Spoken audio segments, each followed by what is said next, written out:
नमस्कार साथियों। भारत को यूएन में परमानेंट सदस्यता को लेकर अब विश्व की नजरिया बदल रहा है और बड़े बड़े लोग, देश और सरकारें बोल रही है कि भारत को यूएन में परमानेंट सदस्यता दी जाए, स्थायी सदस्यता दी जाए, वरना यूएन का कोई मतलब नहीं रह जाएगा।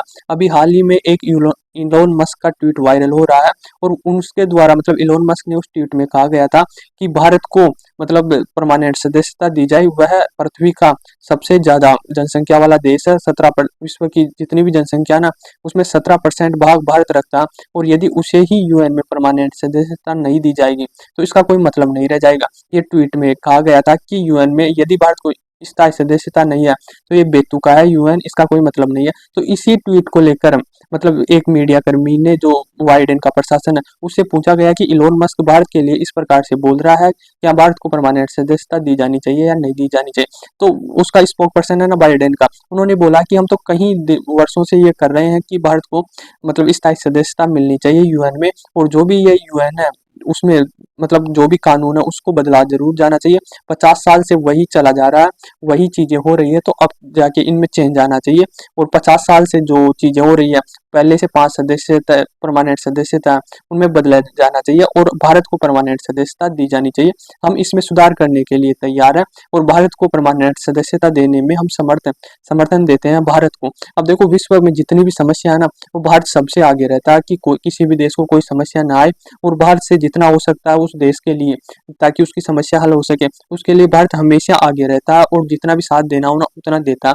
तो भारत को इग्नोर करके, ये 1945 में यूएन बना था, यूएनएससी बनी थी, तब से ये परमानेंट 5 सदस्य हैं। कौन कौन से? अमेरिका, रशिया, चाइना, ब्रिटेन और फ्रांस है। तो यही चले आ रही है और अब भारत को परमानेंट सदस्यता नहीं दे रहे, और जबकि भारत डिजर्व करता है बहुत तगड़ी, क्योंकि भारत अब उभरती हुई इकोनॉमी है, विश्व की सबसे बड़ी, 5वीं सबसे बड़ी इकोनॉमी है, बड़ी सेना है और बड़ा ओहदा रखता है, बड़ी जनसंख्या है। तो अब यदि विश्व में कोई समस्या आ रही है और भारत को साइड लाइन करके उस समस्या का समाधान करेगा तो इनसे कभी नहीं हो पाएगा। भारत के साथ ही विश्व की समस्या हल हो सकती है, और समस्या हल करने के लिए भारत को यूएन में परमानेंट सदस्यता होना बहुत जरूरी है। तो ये 4 देश है ना जो परमानेंट सदस्यता, कौन कौन से? रशिया, अमेरिका और फ्रांस और ब्रिटेन, ये चारों देश तो बोलते हैं कि भारत को परमानेंट सदस्यता दी जानी चाहिए क्योंकि भारत डिजर्व करता। पर रोक कौन लगाता है? रोक सिर्फ एक लगाता है, वह है चाइना। वह हमेशा आगे आगे खड़ा हो जाता है, तब भी भारत की यूएन में स्थायी सदस्यता की बात होती है तो वह नकार देता है और बोलता है कि भारत को स्थायी सदस्यता नहीं देंगे, और दबाव बनाता है ना फिर चाइना के ऊपर।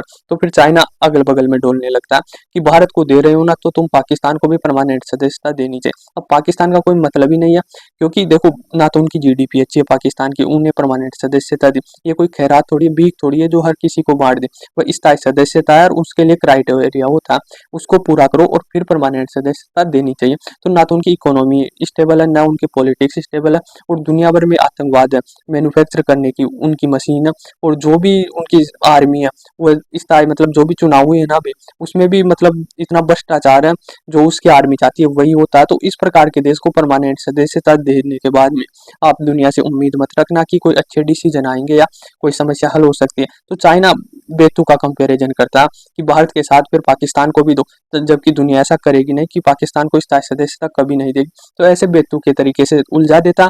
उलझाने के पीछे कारण क्या है कि भारत को कभी ना मिले परमानेंट सदस्यता, क्योंकि भारत को एक बार मिल गई ना स्थायी सदस्यता तो सबसे बड़ा खतरा चाइना मानता है कि चाइना भारत के लिए बहुत बड़ा खतरा है, और भारत चाइना के लिए भी भारत बहुत बड़ा खतरा।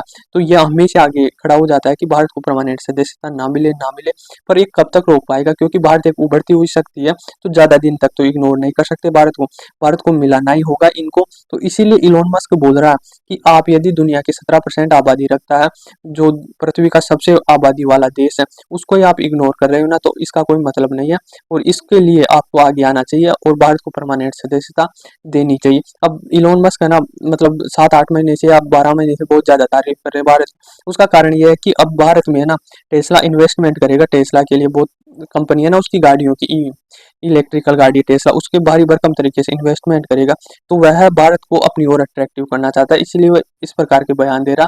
और भारत की तारीफ होना बहुत जरूरी है। बयान तो वह, उसका भी एक इंटरेस्ट है कि भारत के मार्केट को खींचा जाए, और भारत के लिए भी अच्छा है कि कोई तो आवाज उठा रहा भारत के लिए कि भारत को परमानेंट सदस्यता दी जानी चाहिए। उसकी स्टारलिंक का नेटवर्क प्रोवाइड करता है, तो उसको भी पता है इलोन मस्क को कि भारत में बहुत बड़ी मात्रा में इंटरनेट यूजर है, तो उसकी ये कंपनी में बहुत बड़ा उछाल आ सकता है स्टारलिंक का।